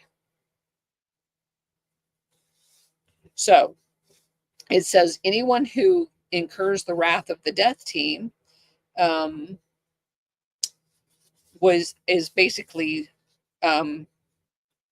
sentenced to death as far as they're concerned. One such guy is a guy by the name of Mikhail Steluscu, Stelescu. He was a Legionnaire member, but he became disillusioned because they were killing too many people. And he wasn't on board with that. He actually had a conscience. And so 10 Legionnaires chosen by a lot for the honor of killing him. They caught him in July 1936 as he recovered in a hospital from an appendectomy. He was shot 120 times. Jesus. He was mutilated with a hatchet. And then they danced around the pieces of flesh, prayed, and kissed each other. These I'm reading their wiki page. These were some disgusting evil bastards. Yeah. Who's it remind you of? Well, as far as like their tactics? Yeah. Read some of their tactics. MS-13, the cartels. Do you think it's coincidental that the CIA hires all of these people and then they also train all of the MS-13 in El Salvador and all of the death squads down there in order to do Condor? That does freaking make sense. That's why it's so freaking similar. It's all the same. They're getting trained by the same damn people. Ta-da. It's all similar. It's too similar. That's exactly what I thought, Alpha, as soon as I was reading through this. So, yeah, we'll go on just a little bit. This one that I was reading, I was like, if you remove the names, correct, and just go off just the action, yes. It sounds like I'm reading a safety bulletin that I would have gotten from some of the border cartels and exactly. That's wild. Golly. Exactly. But when you go back and you find out that they were all trained by the same people, it makes perfect sense. So when this guy was assassinated in the hospital, let's see. The people that were involved in that fled to Nazi Germany. Among them were Horio Sima and a guy by the name of Viorel Trifa, Trifa, and Trifa comes up a lot. The latter was the head of the youth wing of this organization. So later, as an archbishop in the United States, Trifa would be most responsible for resurrecting the Legion in North America. So now, let me say this again. They murder a man by shooting him in his hospital bed 120 times. One of the guys that's involved in that comes to the United States and becomes an archbishop in the church. And this church is the apparatus that they use to organize and operate this fascist international organization inside the United States. And they got the perfect money laundering scheme because they're collecting from their Patreons every freaking weekend. Yes. So we have to get out of the mode of like we have been brainwashed to believe that everything that's religious is good and everything that's military is good, which is absolutely not the case. There are bad people in the military. There are CIA assets that pretend to be in the military and they're not even actual military officers at all. They wear a uniform, just like they put a uniform on Reinhard Gehlen and flew him into the United States and pretended he was a 4-star general while he was here. They do that every day. I did a show with Brian Gamble on Monday, Colonel, and he was talking about, Intel data analyst when he was, I don't remember if he said what country he was in. So I'll just say when he was out in the European area, because I don't want to say if he didn't say, I don't remember. I think he did, but just in case. But the man that was put in charge of the brigade was a local civilian, but you can't be in charge unless you're military. Correct. So they You gave can't be him in you can't be a commander. You can be in charge. yeah, You can't be a can't be commander. commander. So they give him a military uniform from their local country. And Brian was talking about how he was just like, hold on, your medals don't go on that side. Like he had to show this guy even how their uniform went. And it's just there's so many things he shared in that show that are consistent with some of the things that he shared today. It's just like I'm starting to understand what he meant when he says I just escaped with my life, man. He just what? He goes, I just escaped with my life. Yeah. Yeah. Especially if you know. Yeah. Like you said, you walk into that room and you're like, oh shit. Oh, shit. I really shouldn't open that door. Yeah. Because then you know. And knowing might be your death warrant. Okay. It's just one of those things where it's a dark, awkward, because they recognize that yes. and then it's just like, okay, are we all gonna play dumb and just play the cat and mouse game? Or seriously, do we just turn this into or did I just sign my death warrant? I was saying let's turn it into a John Wick scene and at least just try. Like let's just try. Okay. So Tripa we're going to come across several times, but anyway, I just wanted to put it out there. He hides in the church behind bishop robe, archbishop robes. Those who remained in Romania, including the young Charila Shiantu, went further underground and waited. They formed a secret cell. Each nest, now tell me what this sounds like. Each nest consisted of 13 members who paid the dues to propagate the faith. Now, one of the Gardists, now living in the United States, quote, the movement spent the money obtained through the nest system exclusively for things needed in battle, unquote. In hiding, all remembered their blood oath to avenge Corendu, and 10 months later they did, as the limousine carrying the Prime Minister of Romania entered a plaza in central Bucharest. It was riddled with machine gun fire from a Gardist hit squad. The Germans used the legionnaires as a trump card to control Romania. So basically, this author goes ahead and says that these Gardists allowed Hitler to control Romania because they basically sought his approval, and they could keep the guy that was in charge of Romania, King Carol, in line because he knew that if Hitler gave the signal, these Legion of the Archangel would rise up and basically assassinate him. So it allowed them, and it does appear, because this is at the same time that Otto Skorzeny would have been training these stay-behind units. They described themselves as these little secret cells, and later on we'll get to the part where they actually used them in a stay-behind capacity. So these were being trained by Hitler, Otto Skorzeny, and Reinhard Galen as part of the whole Operation Gladio, when it was back in the day called the Werewolves. Because this is actually during World War II. So then it says, in 1940, a gang of legionnaires entered the prison where King Carol's government ministers were being held. They dragged the men, 64 in all, from their cells, shouted for the guard, and chopped them into pieces with axes and picks and shovels.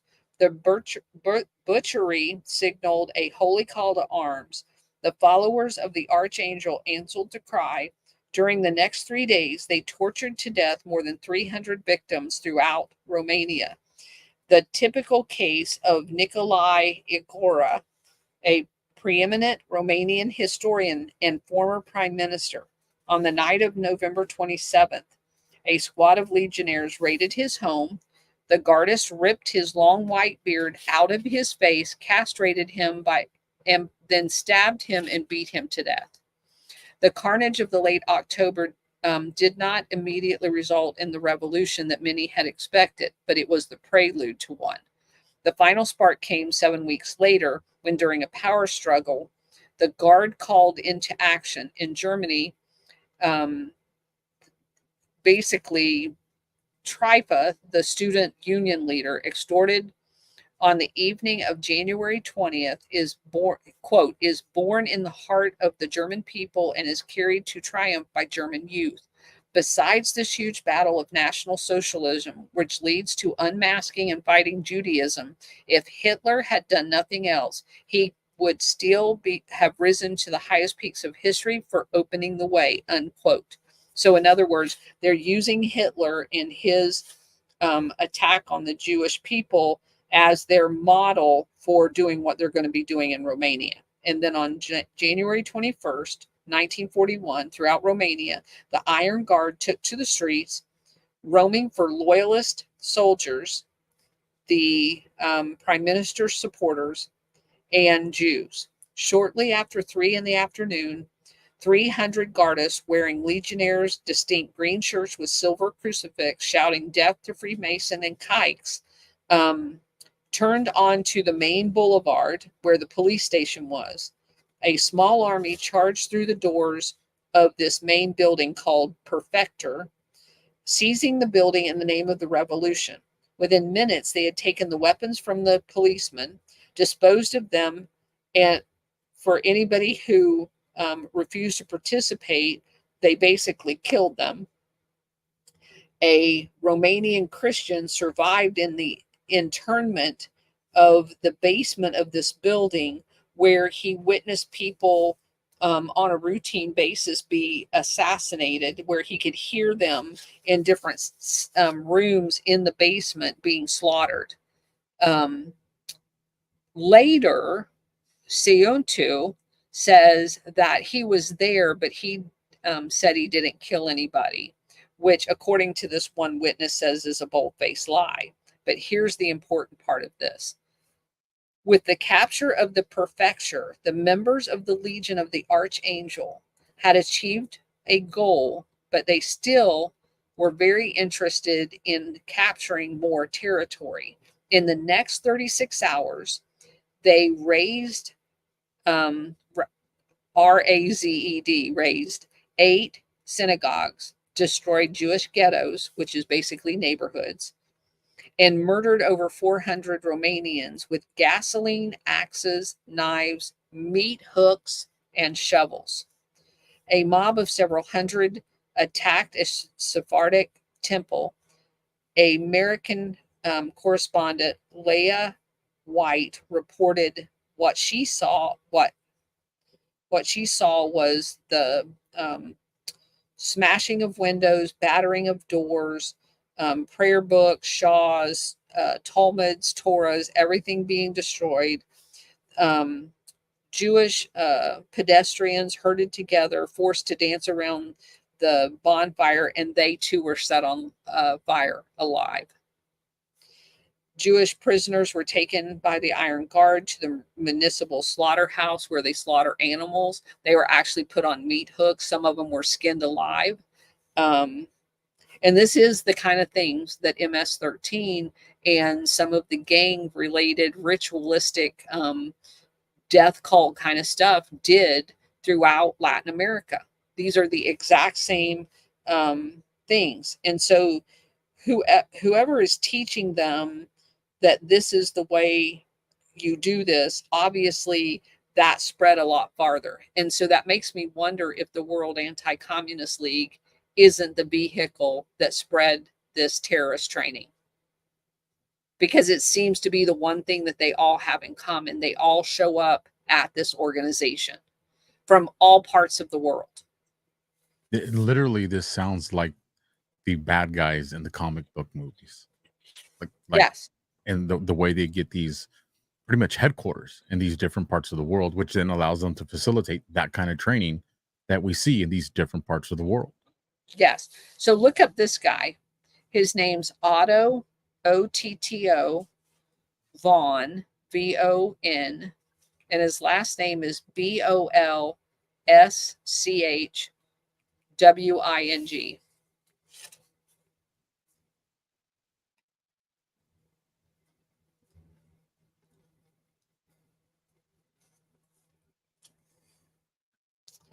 Just read a little bit of what it says about him. Let's see. Was German-American SS intelligence officer, international businessman. Here in the Nazi area, he served as an operative of the Scheinherreis and SD in mandatory Palestine and Romania, where he was involved in instigating the Legionnaires' Rebellion and the Bucharest pogrom in 1941. That's what we were just talking about. And then from 36-39, Von worked as a consultant to the Office of Jewish Affairs and served as a senior advisor to Adolf Eichmann in Berlin and in Vienna. In 45, he abandoned his prior allegiance to Nazi Germany and joined the Austrian resistance. He only did that to save his ass. So he's the guy, that Jewish, what's the name of that again? The Jewish whatever? The Office of Jewish Affairs. Okay, so the Office of Jewish Affairs was the office that was responsible for getting as many Jews out of Germany as they could down to Palestine in order to basically fill the ranks of what was going to be Israel and get them out of Germany. That's what that whole thing is. When the only reason he denounced his affiliation with the Nazis is because they began losing, and he wanted to be able to maintain his status with the West in a whatever was going to happen after World War II. So he pretended to basically leave the Nazi element and go to Austria, but that's exactly what Otto Skorzeny did, and several of the others. They all basically fell in Austria, and then basically gave rebirth to what people call the Fourth Reich or Fascist International. So he was part of this whole. This second paragraph, it shouldn't be shocking, but it is. Following World War II, Von continued to work as an intelligence agent in Austria and West Germany, first for the Gehlen organization and then later for the CIA. With the complicity. That's Reinhard Gehlen. He worked for Reinhard Gehlen.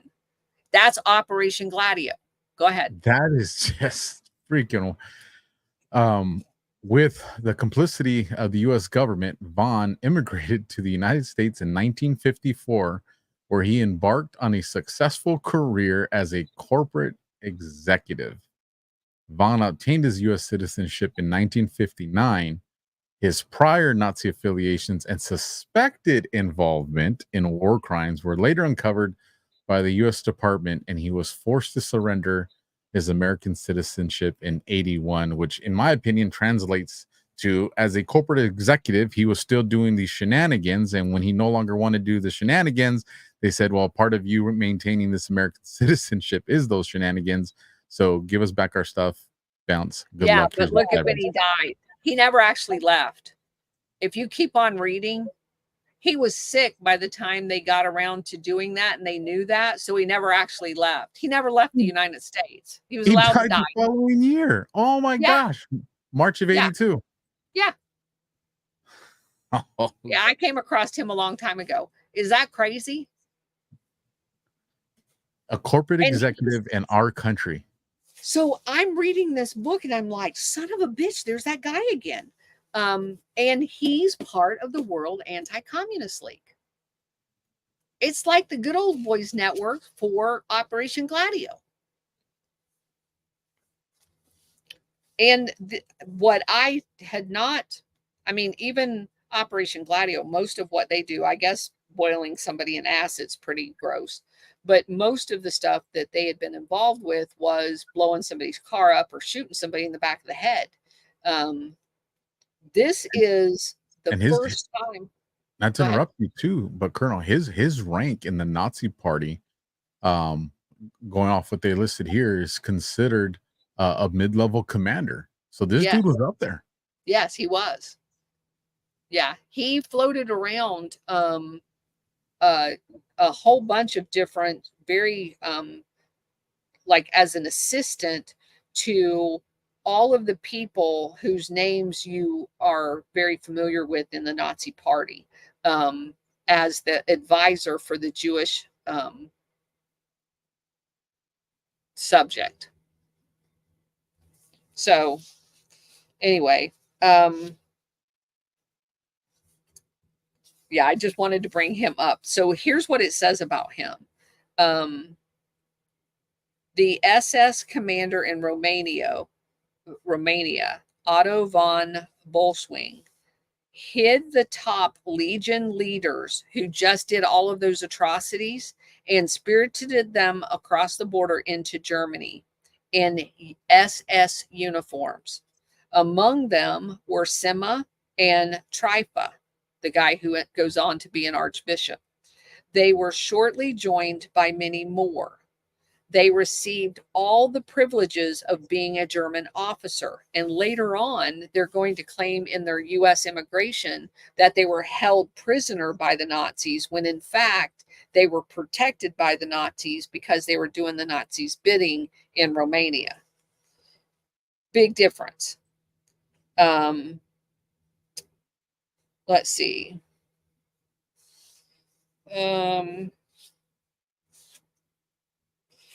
Otto van Bolswing was never brought to justice for his role in harboring the Iron Guardists or for his other war crimes. After the war, he worked in the United States Army Counterintelligence Corps, immigrated to the United States in 1961, and remained a free man until his death in 1982. So there you have it.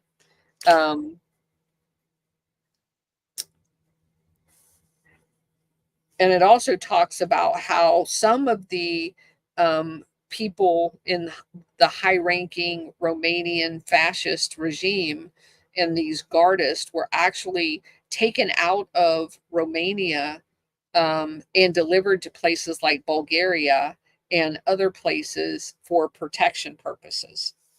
And I think that's probably a good place to stop. The next guy we're going to talk about is Stetsko. And that is a very interesting topic in how it ties into Taiwan and how it ties in today in the Bandera-led Azov battalion and right sector.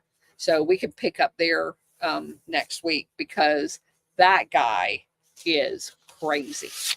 Well, there was, let me see if I can find it if it didn't go too far.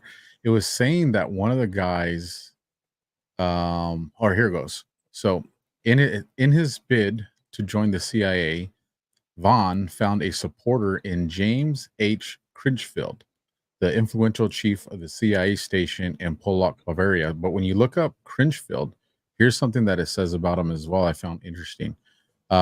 James Hardesty Critchfield was an officer of the U.S. Central Intelligence Agency who rose to become the chief of its Near East and South Asia division. And I just found that interesting, considering the stuff that we're talking about and the locations of where all that's taking place. Yes. So he, I'll have to look, but I'm almost sure. Hold on just a second.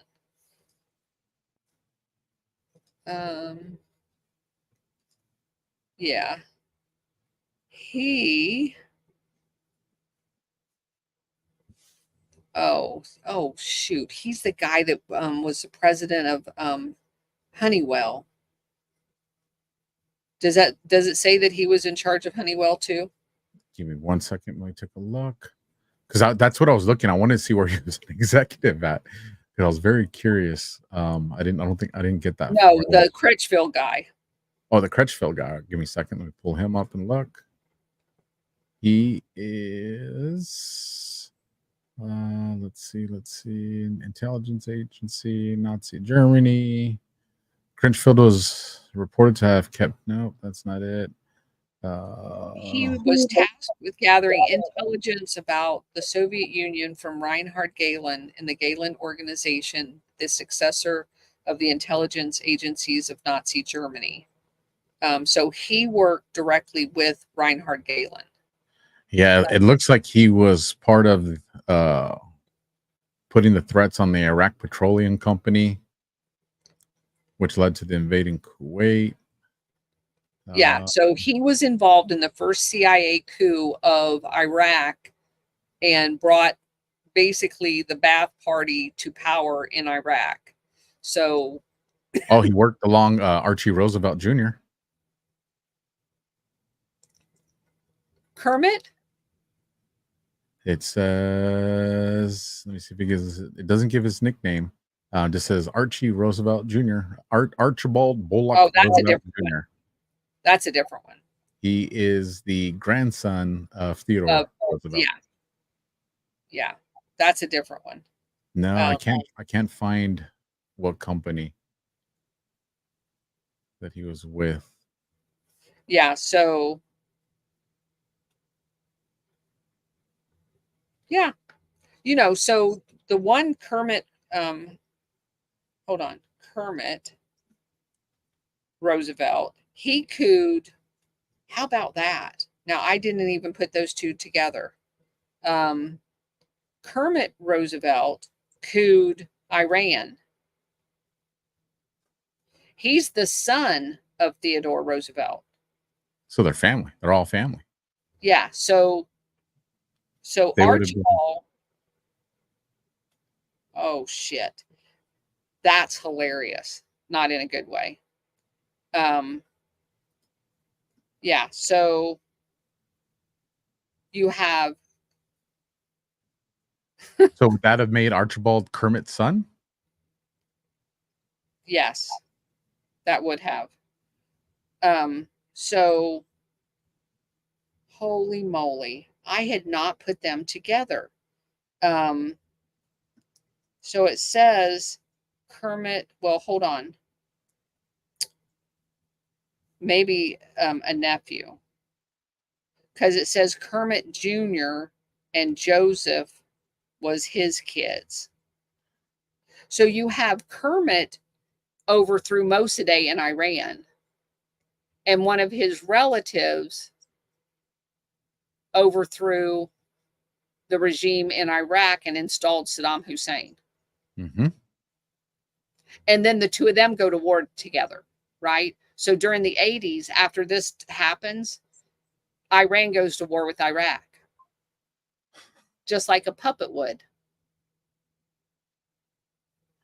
How crazy is that? This is pretty wild. So Archibald, it says, during the war, he became an Army intelligence officer. He served as a Ritchie Boy secret unit, specially trained at Fort Ritchie, Maryland.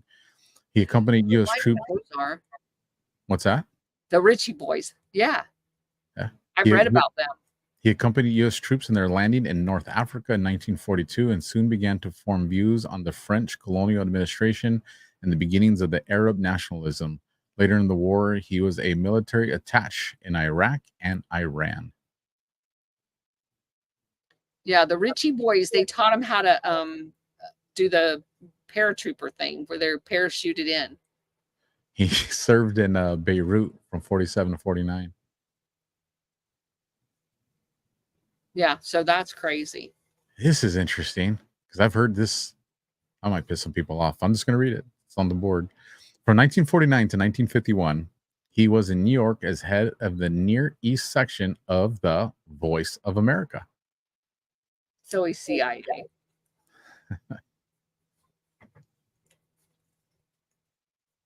Well, they both were. I mean, it even adds here. Roosevelt was involved in coup plots in Syria and Iraq. There you go. But he was unable to replicate his cousin Kim's success in Iran. That's Kermit. That's Kermit. That was his cousin then. But he did, actually. He did bring the Ba'ath Party to power. He did get rid of the former regime. So he did. He just wasn't as creative about it. He was sloppy. Yeah. That's what it came down to. So you've got all of these siblings of the Roosevelts running around cooing governments. No big deal. No big deal. No big deal.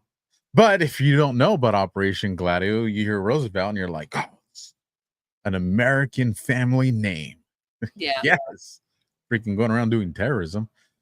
So 3 rumble rants, and then we'll get to your final words, Colonel. And I got something interesting to show you on the way out. Okay. We'll start from the earliest one. $5 rumble rant from Agate. I made my own lard too. Very easy. Yeah. By the way, that stuff's good for your hair and a bunch of other things, just so you guys know. $50 Rumble Rant from Breadmaker62. Wonderful to see you both. Praying all is well with you both. Maybe the Colonel could do a show on how the government has destroyed the smart food industry and exposed them. That would be pretty sick. You would definitely piss some more people off. Let's just check the box of everybody the Colonel could piss off. Last Rumble Rant, $5 Rumble Rant from 172287. Hashtag Save America. Hashtag One Team Salute. What can you do? What can you do for your country? Alpha, you're the man. 172287, you're the man. So those are our Rumble Rants for tonight. Any final words, Colonel? Nothing. I do. So I'm on your show tomorrow night at 9:00 on Badlands Media. We're going to finish that up. Friday, I get to go to Tucker Carlson's show in Sunrise, Florida. We've got tickets to go see him and John Rich. So I'm somebody make Colonel a black t-shirt that says hashtag Operation Gladio, and Colonel just start doing crazy things in commercial breaks. I don't want to get thrown out, Alpha. So thank you for your but I will take a picture of my outfit because it's going to knock your socks off. Well, you got to get a picture of Tucker. And I won't be able to get a picture with Tucker unless they're throwing me out. Oh, man. Somehow, I can stand up and take a picture backwards, I guess. I was just going to tell you, just whisper in his ear, Operation Gladio. He'd be like, what? I'm sure that's going to get me in trouble. Oh, Tucker. Why is it trying to get me in trouble? I just want Tucker to be like, what? And you'd be like, just reach out to me. Just reach out to me, Tucker. Just reach out to me. Tucker's probably Gladio. I don't know. Book's still open on Tucker being an operative for someone. I don't know. We'll see. Just saying. I'm just saying. I like him. Though. I don't think he's a bad dude operative. So if there's no final words, you guys, all the links to follow Colonel on X, on Truth, her Rumble channel, all down in the description. Why you guys go down there, do us a solid, smash the thumbs up, get this channel, show it on your other, share it on your social media. I can't talk right now. What happened? Sucker and succotash. So all those S words just kind of had their toll on me. I do want to bring something up. Shout out to my little brother because he's the one that brought this to my attention. So I said, let me turn this into a meme, and I posted it today. So American Sniper Chris Kyle was unalived by a man by the name of Eddie Ray Routh. President Trump's would-be assassin is named Ryan Routh. Just a coincidence. What?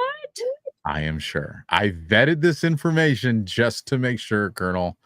I went and vetted it. And then I double-checked it and I triple-checked it. I triple-checked the spelling. I went to, both, legitimate websites and everything. This is 100% absolute fact. Now, I haven't dug in deep enough to know if there's a relation.